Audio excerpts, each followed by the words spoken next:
Ladies and gentlemen, Mr. Marx, Senator of the Interior Geyser, I would like to extend a warm welcome to all of you here today. And as a Berliner, I want to welcome all of those who've made a special trip to come to Berlin here. Welcome to the German capital. Did you know that you find yourself in Europe's largest Congress Center in Berlin's Neukölln district? I know it all from a very different perspective, because for 16 years I was a local politician. I was a mayor of this district. So I'm always really pleased when we get so many guests here. And I'm very pleased that we're talking about crime prevention and having so much positive energy emanating from this venue. Perhaps you had an opportunity to look around a little bit in real life in this district. I very much recommend it. Sometimes it's better to walk down Sonnenallee and make your own opinion rather than just have a discussion at a political forum. I have nothing against political discussions, but it's important to see things with your own eyes too. I think it's a very good thing that so many of you are here today, showing that we join forces. Every individual who has a stand here, who speaks as an expert, a professional, exchanging ideas with others, may reach the point at which they think, are there enough people out there who care about crime prevention, who care about democracy building? We're seeing that there's a lot of centrifugal forces pulling our societies apart. And we see people turning their backs on democracy sometimes. And then the question arises as to what should we do then? And I think both things are important, both prevention and a clear statement that everything we do to live together peacefully, there have to be clear rules of play and boundaries that we draw when people act in a way that disrupts a peaceful coexistence, whatever it may look like. On the other hand, to always say clearly, yes, we want to draw clear lines in the sand, but we also want to reach our hands out to people who need our help. And we saw in Chemnitz, in eastern Germany, last year, what happens when troubles bubble up to the surface. And you remember that there were some shocking events that took place there. I was there shortly after the violence broke out there and spoke to many people who work there on the ground with initiatives, with associations, with trade unions, representatives of civic society, and we encountered worries. People saying, we don't understand what's happening with our state, with our government, with our society. What happens if cohesion is lost and the right-wing extremists take over? Get louder. What about those who are pushing for a more tolerant society no longer have the support that they need?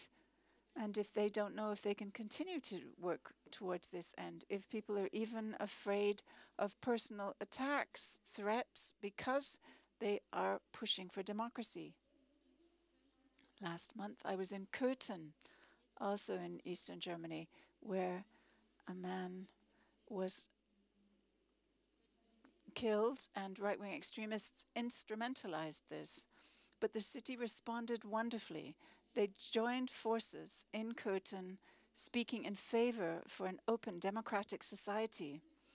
And something I regularly encounter as a minister, but even in my previous life, people who advocate these values need support. And they expect support from us, which is why it is so important that everyone who's fighting against the exclusion of other people, those who are trying to ease social tensions, it's important that we say we are with you. We are not turning a blind eye.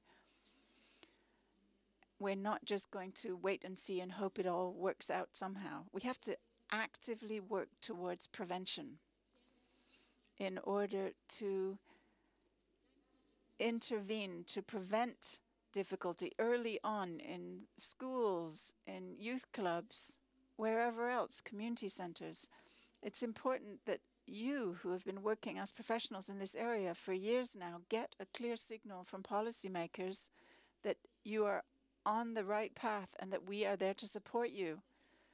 We support you having a chance to meet and exchange ideas because it's so important to collect ideas from other people. You don't have to reinvent the wheel.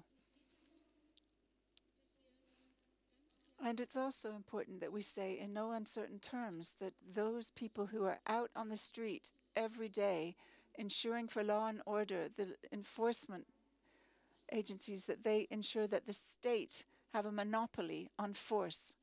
Our police force, and many of the police officers are here, that they get the necessary support from policymakers, particularly from politicians, so that the police are appreciated for their work, and not just when they are prosecuting crime, but also when they are carrying out crime prevention.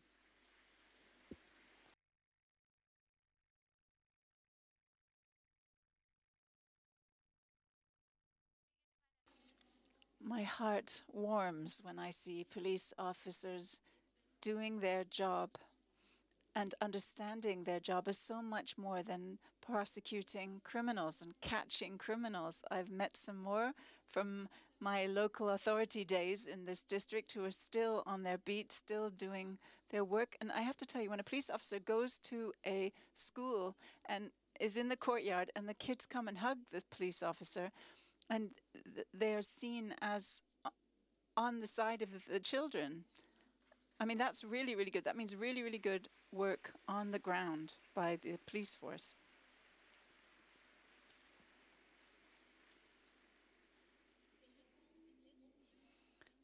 Last year, we had a debate, and we're still having it, that we're seeing a lot of bullying in schools. And this is an issue that we're seeing on the stands here, be it cyber mobbing or cyberbullying rather, or on the streets in the schoolyard. It's all about how we deal with this phenomenon.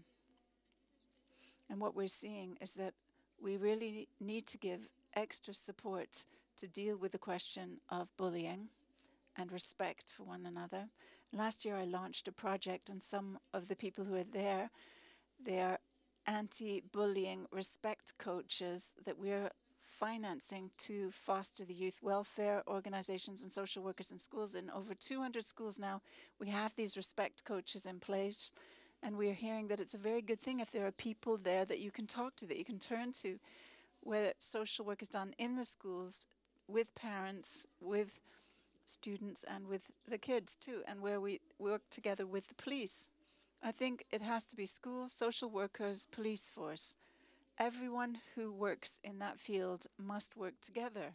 We need to exchange ideas. We need to talk about what each one of us is doing. And only then will those who are fighting for the good cause will be strong enough to continue and be stronger than they are now. And it's just about saying nothing else but that we advocate the might of the law and not the rule of not might is right.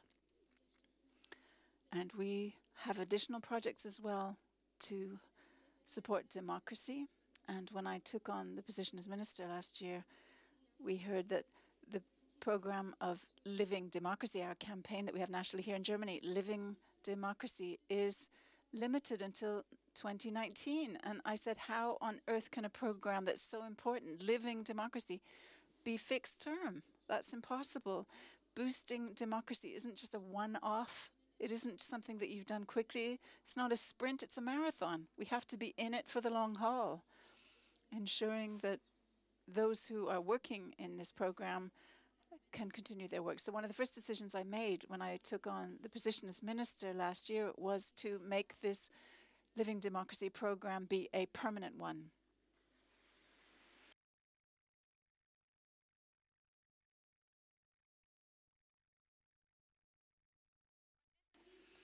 And you know what?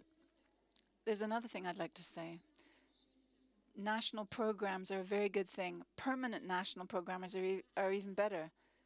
But there's something else that's absolutely clear, and that is programs fund projects, and projects have a beginning and an end. And all of those of you who have your individual projects funded know that you start describing in flowery terms, all of these fantastic things that you want to do in epic terms in some huge application, when essentially you're just doing what you were doing before because it's working and it's important. And that's why the aim needs to be, and I would like to see you push for this as well, that we manage not just to have a national program, but that we have a law on democracy building that will ensure that this work is on clear legal foundations, just as the Child and Youth Welfare Program is.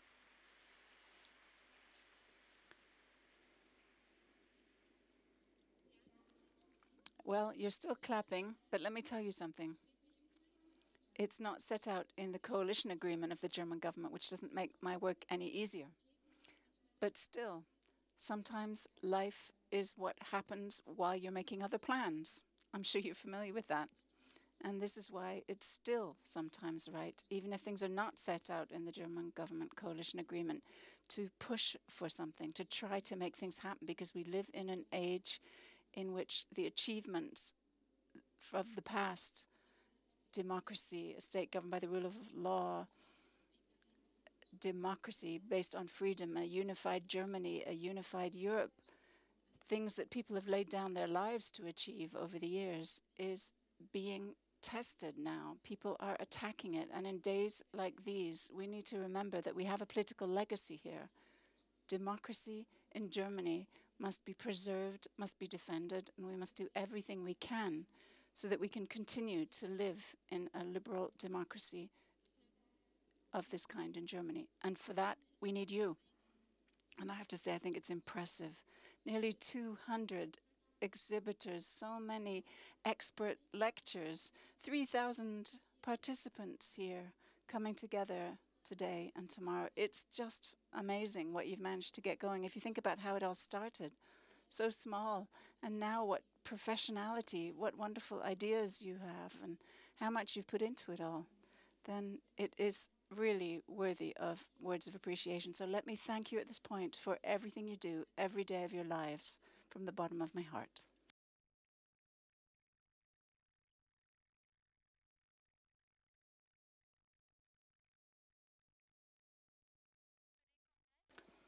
And for the Congress, I wish you every success, a good chance to exchange ideas. And if you are sick of seeing the halls from inside, go outside. Go and have a look outside at Neukölln's district, Sonnenallee. It's not so bad, but you can actually have some nice shops. It's Ramadan. The streets are full in the evenings. Go and have a look around. And I don't know if the mayor of Neukölln is here. The former, my successor. If he's not here now, I understand he's going to come. The sun is shining. Enjoy the city, but exchange ideas here. Meet one another. Come into contact with one another. Wish you strength and enthusiasm. And once you really support a cause, you always get to a point where you suddenly think, why am I doing all this hard work? Maybe you've been at that point before, I don't know.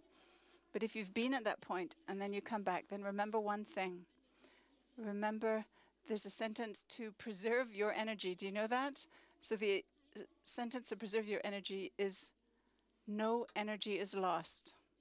And that's the reality. Nothing is lost. And even if you can't get anyone on the right path, if you can get one or two people to get away from a life of crime or from a radical perspective,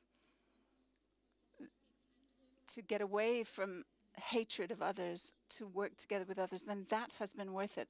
That alone is worth it. So keep going. Don't lose your courage. And remember, none of this energy is lost.